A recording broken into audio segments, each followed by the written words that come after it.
দৌড়ে পালাবে। তেলাপোকা অথবা মশা একটাও পাবেন না ঘরের মধ্যে। শুধুমাত্র এই কৌশলটা যদি একবার ব্যবহার করেন, গরম আসার সাথে সাথে আমাদের কিন্তু তেলাপোকা এবং মশার প্রজন্মটা বেড়ে যাচ্ছে। আর এই মশার জন্য আমরা বিভিন্ন ধরনের স্প্রে, কয়েল অথবা কেমিক্যাল, বিভিন্ন ধরনের জিনিস ব্যবহার করে থাকি। আর এইসব জিনিস কিন্তু আমাদের শরীরের জন্য এবং বাচ্চাদের জন্য কিন্তু খুবই ক্ষতিকর। আর এই থেকে দূরে থাকতে হলে আমাদের এই ঘরোয়া পদ্ধতিটা একবার হলে আপনারা ব্যবহার করে দেখুন, ইনশাল্লাহ আপনারা সুন্দর একটা ফলাফল পাবেন। আসসালামু আলাইকুম রহমতুল্লাহ। প্রিয় দর্শক, সবাই কেমন আছেন? আশা করি সবাই ভালো। দর্শক, আজকে আমি যে জিনিসটা দেখাচ্ছি এটা হলো লবঙ্গ। লবঙ্গ আমাদের জন্য যেমন গুরুত্বপূর্ণ, তেমনি কিন্তু মশা তাড়ানোর জন্য নতুন একটা চমক। দর্শক, এখানে আমি বেশ কিছু লবঙ্গ নিয়েছি। লবঙ্গের যে ফুলটা আছে না, এটা ফেলে দিবেন না, এটাই কিন্তু কাজ করবে। এটার গন্ধটা যে কি, পরবর্তীতে যখন আপনারা ব্যবহার করবেন তখনই বুঝতে পারবেন। আর এই কয়টা লবঙ্গকে আমি অফ ক্যামেরায় কিন্তু খুব ভালো করে সেদ্ধ করতে দেব। দর্শক, এটা অবশ্যই কিন্তু লো হিটে রেখে ভালো করে সিদ্ধ করে নেবেন, যাতে লবঙ্গটা একেবারে নরম হয়ে যায়। এখন আমি যে জিনিসটা নিলাম দর্শক, এখানে নিম পাতা আর হচ্ছে যে কি দর্শক, একটা ট্যাবলেট। যে কোনো অকেজে একটা ট্যাবলেট আপনারা নেবেন, আর এরকমই ট্যাবলেট নিতে চেষ্টা করবেন। দর্শক, আমি এখানে যে নিম পাতা নিয়েছি, এটা পাটায় কিন্তু আমি একটু গুঁড়ো করে নিচ্ছি, বাট অফ ক্যামেরায় আমি চুলোর মধ্যে কিন্তু যে লবঙ্গটা দিয়েছি সেটার মধ্যে আমি নিম পাতা দিয়েছি। নিম পাতা কিন্তু জীবাণু ধ্বংস করতে 100% কাজ করে, সেই সাথে কিন্তু মশা তাড়াতেও কিন্তু ব্যাপকভাবে কাজ করে। শুধুমাত্র কৌশলটা অবলম্বন করে যদি আপনারা এই পদ্ধতিটা ব্যবহার করতে পারেন, ইনশাল্লাহ মশা কিন্তু চিরতরে গায়েব হবে। কোনো প্রকার কয়েল, স্প্রে অথবা কেমিক্যাল জাতীয় জিনিস আমাদের যে ব্যবহার করতে হয় সেটা একদমই ব্যবহার করা লাগবে না। ইনশাল্লাহ বাচ্চারা থেকে শুরু করে এবং মুরব্বীরা থেকে শুরু করে সবাই থাকবে সুস্থ। দর্শক দেখুন, এটা কিন্তু আমি খুব ভালো করে গুঁড়ো করে নিয়েছি। আর এখন আমি যে জিনিসটা ব্যবহার করব সেটা হলো কাপড়।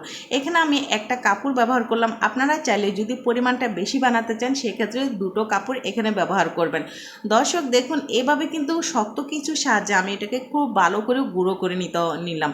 আর দর্শক, এটা কিন্তু আসলে খুব ভালো করে গুঁড়ো করে নিতে হবে। অনেক সময় থাকে না যে একটু ছোটো ছোটো ভাব থেকে যায়, সেটা থাকলে হবে না, জাস্ট একদম পাউডার যেরকম সেরকমই করে নিতে হবে।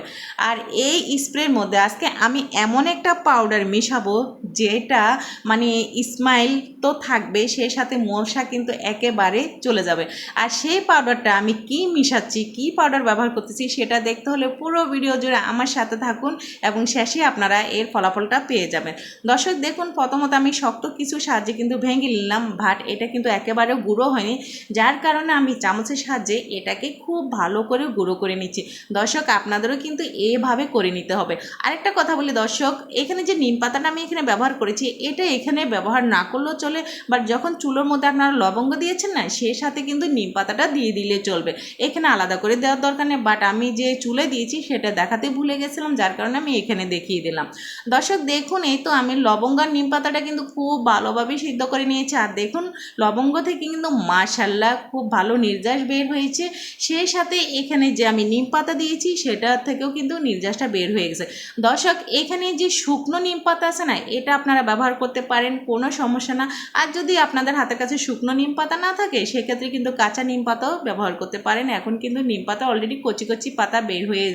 দর্শক, এদিকে দেখেছেন আমি যে জিনিসগুলো গুঁড়ো করে নিয়েছি সেটা কিন্তু এই পানির সাথে ভালো করে মিশিয়ে নিয়েছি।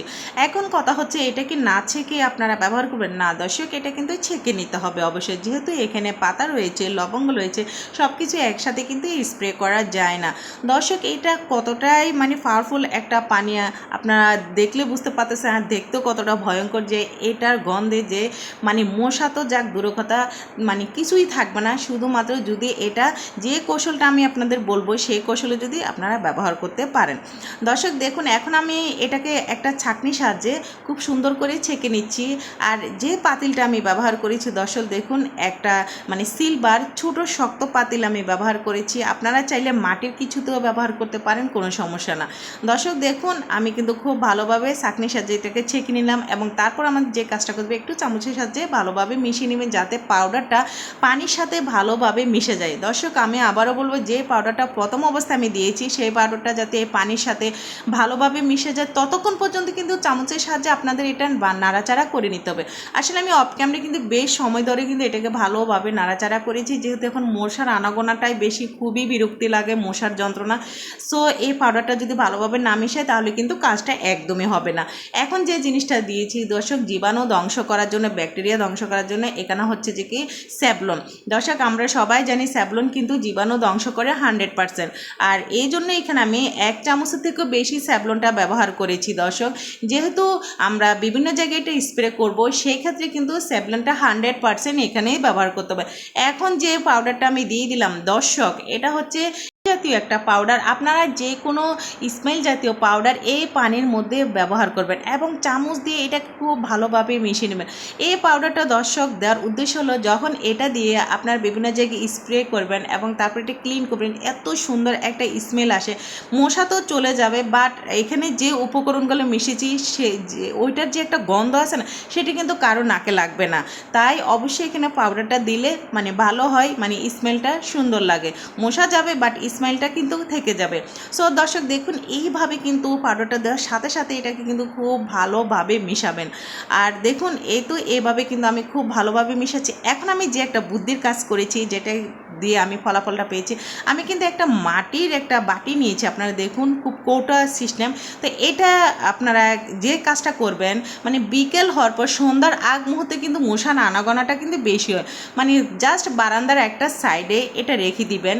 আর দেখবেন যে দর্শক ম্যাজিকের মতো কিন্তু মশাগুলো চলে যাবে, কেননা বাহির থেকে কিন্তু মশাগুলো বেশিরভাগ সময় কিন্তু আমাদের বাসায় আসে। আর এটার গন্ধে কিন্তু মশা একদমই থাকবে না।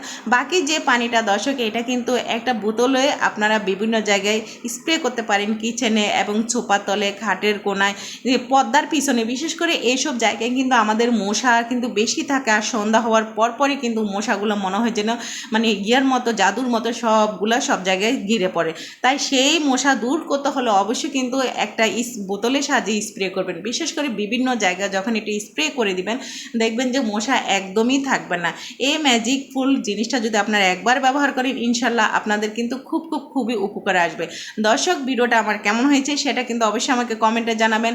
আর যদি আপনাদের একটু ভালো লেগে থাকে এবং গুরুত্বপূর্ণ মনে হয় তাহলে কিন্তু বেশি বেশি করে শেয়ার করে দেবেন, কেননা এই ম্যাজিক জিনিসের দ্বারা কিন্তু অনেক টাকা কিন্তু আমাদের বেঁচে যাবে। এইভাবে আপনারা সংরক্ষণ করে প্রতিদিন ব্যবহার করতে পারেন। আল্লাহ হাফেজ, সবাই ভালো থাকবেন।